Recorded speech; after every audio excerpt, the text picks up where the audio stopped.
I'm standing at the incredibly historic site of Avdad in the Negev desert of Israel. This site is an old city that dates back to 300 BC. On this week's episode, we're going to search for the special desert birds of Israel, and we're going to culminate this show with our search for the newly described and incredibly rare desert tawny owl.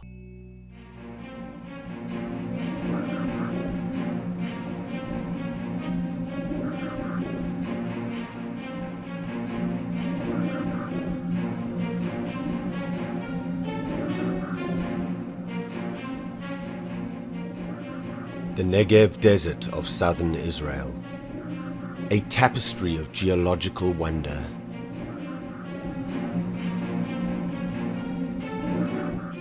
Ancient landscapes that rise and fall, twist and turn, and melt into each other like caramel and chocolate ice cream. A land of contrasts.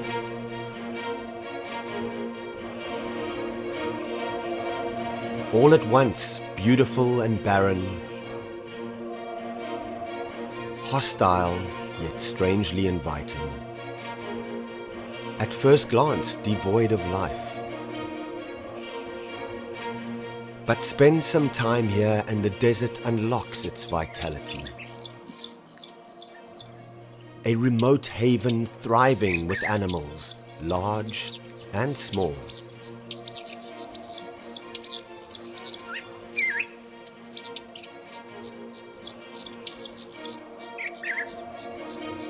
And twice a year, the Negev becomes host to one of the greatest natural spectacles on earth.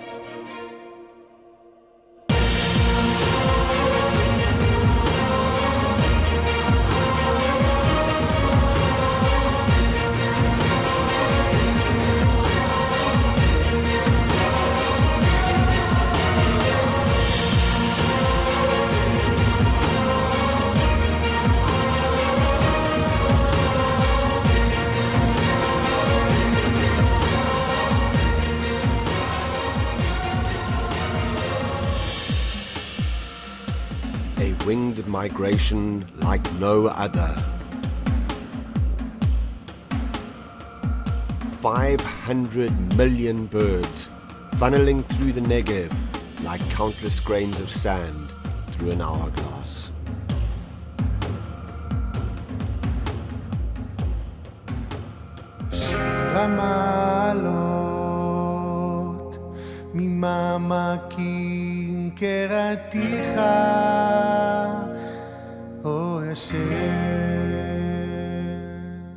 I'm standing right at the top of the Eilat mountain range, and to my east is Jordan and Saudi Arabia. You can actually see both countries from here, and just over the ridge is Egypt.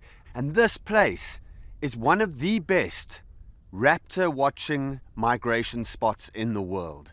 Every year, over 1 million raptors will funnel through this area on their migration from Africa right up through into Europe. It's absolutely spectacular. The numbers, I mean, you can see 20,000 black stork in a season. You can see 500,000 steppe buzzards, 400,000 honey buzzards, and then hundreds of thousands of steppe eagles and a variety of other birds of prey. Really, really spectacular to come here, sit on top of these ridges and just watch these raptors flying over in droves on a daily basis.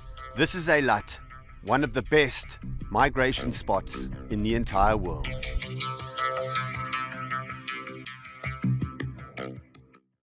This Birding Adventures episode is powered by Nikon, your world leader in optics since 1917. And by the Society for the Protection of Nature in Israel. Educate, love, protect. And by Pelagic Polarized Sunglasses. Every time that you travel birding to a specific destination or a different country, there are always these special enigmatic birds that you have to find. And one of these birds in Israel is the McQueen's bustard.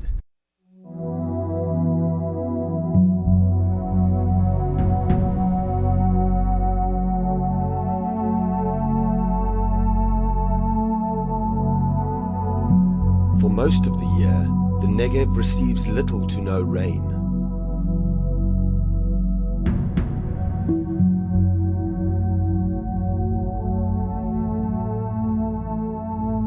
The fierce sun bakes the soil, killing all but the hardiest of organisms.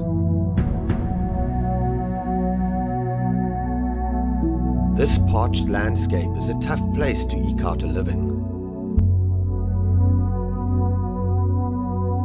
But December brings the first welcoming rains.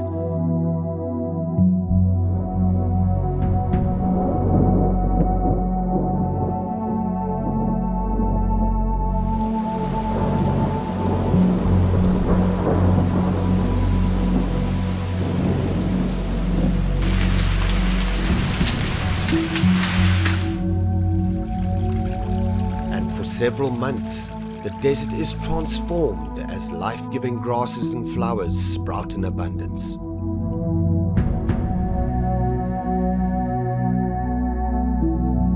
The rains rejuvenate the Negev's wildlife and send libidos soaring. From hyraxes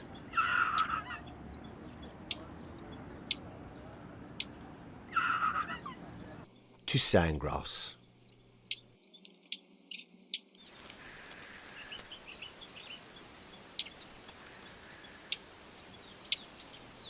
But there is one libido that might need a touch of explaining. This is the flamboyant display of the male McQueen's bustard.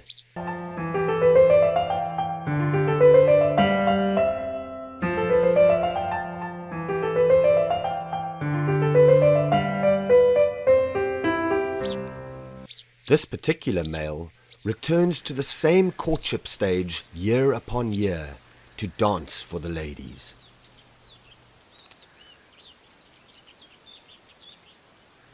When he knows a potential mate is looking, he begins by puffing out the black feathers on the neck to form a dapper collar.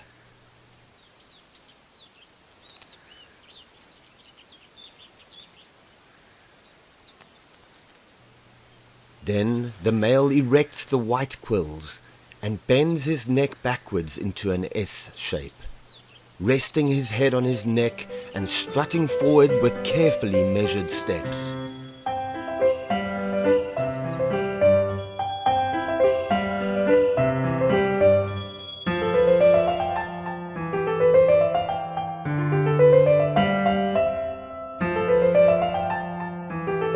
If a female is impressed, he is in luck. If not, he will try again with renewed vigor.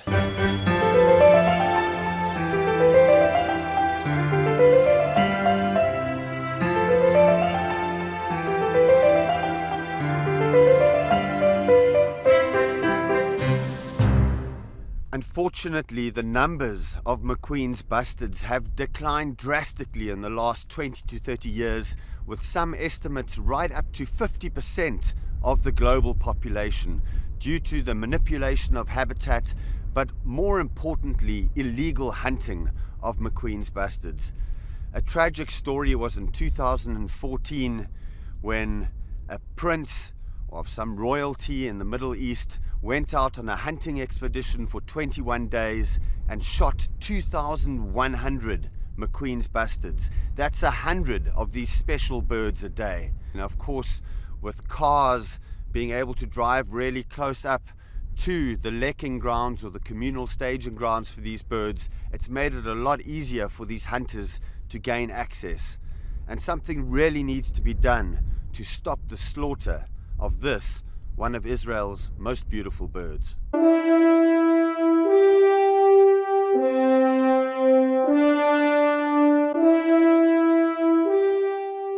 Arabian babblers are one of the most interesting birds to be found in all of Israel. These birds have a very, very complex social structure, and there's ranks between individuals in a group. You'll have one dominant pair, you'll have helpers that'll help raise the young, and you'll have this dominance rank. These cooperative birds breed together in groups, and there'll be helpers that will help a dominant pair raise their young. And these helpers can be young from a previous generation, but they can also be individual birds. And it's believed that this altruism, or this helping between individuals, increases the social stature or rank of certain individuals in the group. So the more they help, the more they kind of rise in rank, in stature in that group. Very, very interesting birds, Arabian babblers. The two of them in the tree behind me are preening each other and showing this perfect example of how they work together in a group. This Birding Adventures episode is powered by Nikon, the world leader in optics since 1917, and by Hobie Mirage Drive Kayaks. Enjoy nature effortlessly. After the rains, the Negev starts to dry up again, and temperatures can exceed 110 degrees Fahrenheit. The striking hooded wheat ears and the similarly looking white-crowned wheat ears seem to be able to handle the extreme heat with little ill effect. The aptly named desert larks, too, appear to be oblivious to the soaring temperatures.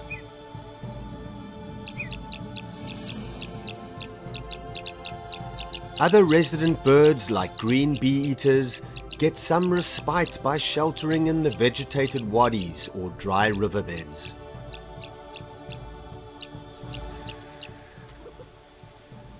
Any standing fresh water is hot property.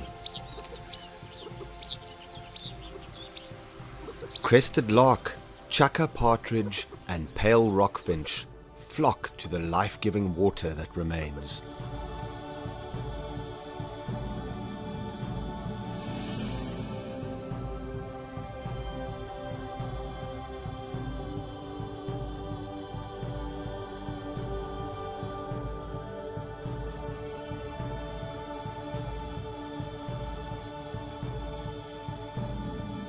Sparrows, doves, and Arabian babblers drink their fill.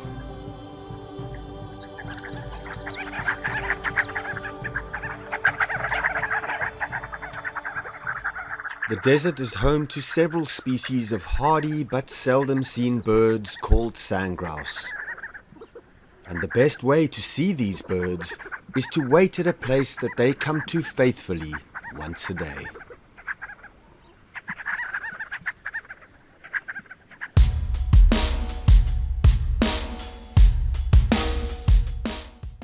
Oh, we just had a flock fly in over here, just behind that log, sitting on the rocks. Nice flock of crowned sandgrouse have just flown in, probably about 50 feet, 60 feet from the watering hole. And they're just accumulating there. They've got this really soft call which they use to communicate with each other. They're preening, early morning sun, warming up before they're going to go have a drink. One of the best represented families of birds in Israel are the sandgrouse. And these are so sought after by birders. Anybody coming to Israel wants to come and see the sandgrouse. And now we've been at the hide and we have just got killer point blank views of probably the hardest sandgrouse to see in Israel, the crowned sandgrouse. Really, really spectacular. There's only believed to be approximately 200 pairs of this bird left in Israel. Sandgrouse are such fascinating birds. They'll come to the watering holes sometimes at night, sometimes in the morning, depending on the species, and they will drench their feathers with water, carrying up to half a fluid ounce of water back to their chicks in the desert. They make a nest in a little shallow depression, and they'll come and they'll actually give that water to their chicks. They also have very downy feathers on their belly, which is used as really great insulation against the hot and the cold climates in the deserts. What magnificent birds, crowned sandgrouse, right here in the Negev desert.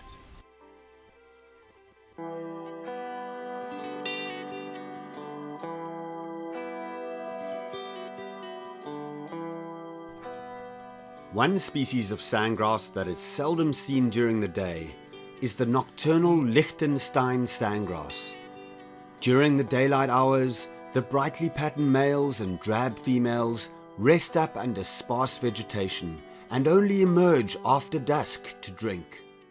One of the hardest of the sandgrass species to find in Israel is Liechtenstein's sandgrass. But this spot, a reservoir outside the town of Eilat, is one of the best places to view them. They come in just before dark, so it's going to be very, very tough to film them. I don't think we're going to have enough light, but we're going to give it a go anyway. There's two coming down to drink. Wow, look at that one drinking. You know, all too often, this is going to be the best view that you get of Liechtenstein sandgrass.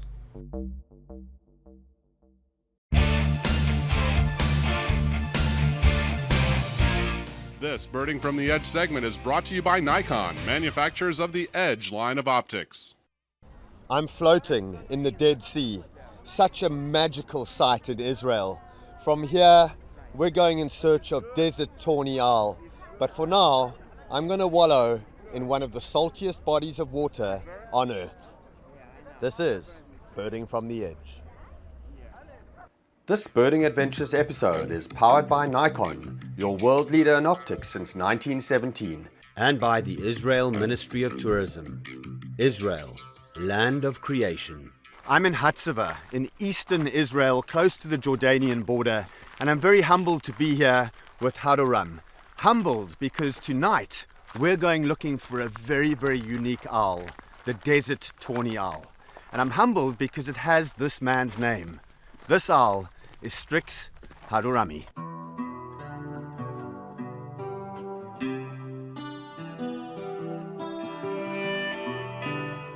The ancient Judean desert stretches from the northeastern Negev to the Dead Sea.